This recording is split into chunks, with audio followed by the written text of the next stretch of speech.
আসসালামু আলাইকুম এবং শুভ সন্ধ্যা। আমরা মানুষ, আমার মনে হয় সৃষ্টি রহস্যের মধ্যে মানুষই একমাত্র প্রাণী যার ভিতর আশা আকাঙ্ক্ষা সবচেয়ে বেশি।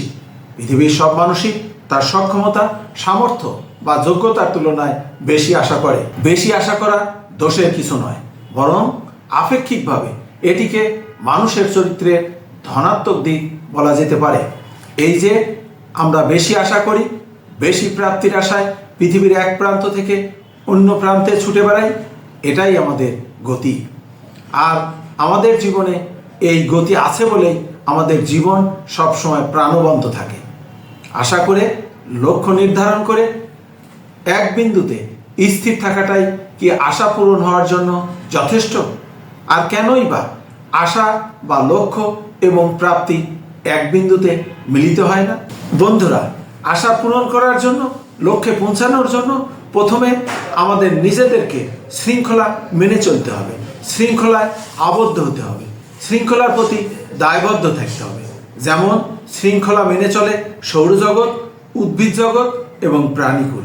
হ্যাঁ, শৃঙ্খলার কথা বলছি। শৃঙ্খলার কথা বললেই এক শ্রেণীর মানুষ খুব ভীতির মধ্যে থাকে। বন্ধুরা, শৃঙ্খলা যেমন কোনো ভীতির বিষয় নয়, আবার শৃঙ্খলা কোনো শাস্তির বিষয়ও নয়। শৃঙ্খলা মানতে হবে আমাদের নিজেদের প্রয়োজনে। মনে করতে হবে শৃঙ্খলাই জীবনের সবচেয়ে বড় কল্যাণ। এই যে আমাদের শরীর নামের যে মহাযন্ত্রটি কি সুন্দর শৃঙ্খলা মেনে চলছে, সেজন্যই তো আমরা সুস্থ আছি, সুন্দর আছি, সুস্থ এবং সুন্দরভাবে কাজ করছি। আরও কত কি, শরীরের শৃঙ্খলার একটু ব্যত্যয় হলেই আমরা অসুস্থ। শরীরের রক্তচাপ স্বাভাবিকের চেয়ে বেড়ে গেলে কিনা বিপত্তি ঘটে যেতে পারে, তদ্রূপ হৃদকম্পন বেড়ে গেলে একই পরিস্থিতি। আমরা মানুষ খুব অদ্ভুত প্রাণী, কারণ আমরা শরীরের কাছে আশা করি শরীর যেন শৃঙ্খলা মেনে চলে আমাদের সুস্থ রাখে, কিন্তু আমরা নিজেরা শৃঙ্খলা মেনে চলি না। মজার বিষয় হলো, মহান সৃষ্টিকর্তা মানুষ সৃষ্টি করে তার মধ্যে একটি সুশৃঙ্খল সফটওয়্যার দিয়েছেন। এই সফটওয়্যার এর শৃঙ্খলা মানুষের ব্যক্তি শৃঙ্খলার উপর নির্ভরশীল। আমাদের দৈনন্দিন জীবনে শৃঙ্খলা মেনে চলার সাথেই শরীরের শৃঙ্খলা নির্ভরশীল।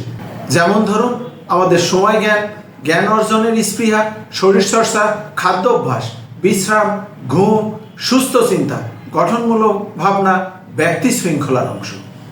এসবের সমন্বয়কে অভ্যাস বলা যেতে পারে। দৈনন্দিন পার্থিব ব্যক্তি অভ্যাসসমূহকে যদি আমরা আয়ত্তে আনতে পারি, সেটাই বড় শৃঙ্খলা।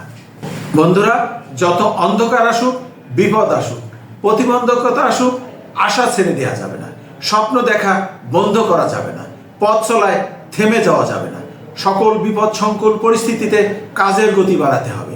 বিপণনে মন্দায় যেমন আগ্রাসী হতে হয়, তেমনি জীবন যুদ্ধে প্রতিকূল পরিস্থিতিতে গঠনমূলক বিশ্বাস, চিন্তায়, ভাবনায় এবং কাজে গতি না থামিয়ে বাড়িয়ে দিতে হবে। নিজের বিশ্বাসকে কখনো মরতে দেয়া যাবে না। নিজের বিশ্বাসের অবসান হলে সকল কিছু ধূলিসাৎ হয়ে যাবে।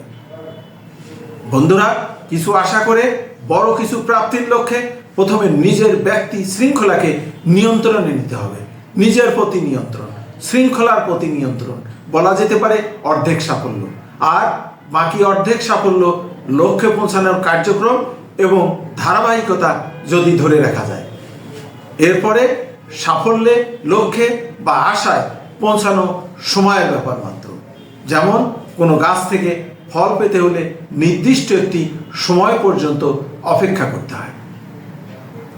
সেজন্য আশাকে শুধু আশা না বলে যদি আমরা বলি শৃঙ্খলাবদ্ধ আশা বা ডিসিপ্লিনড হোক, তাহলেই বলাটা যৌক্তিক এবং তখনই একটি অর্জনযোগ্য বলে বিবেচিত হবে। মানুষ যেমন তার স্বপ্নের চেয়েও বড়, ঠিক তেমনই শৃঙ্খলাবদ্ধ আশা আমাদের লক্ষ্য থেকে অনেক দূরে নিয়ে যাবে। ধন্যবাদ।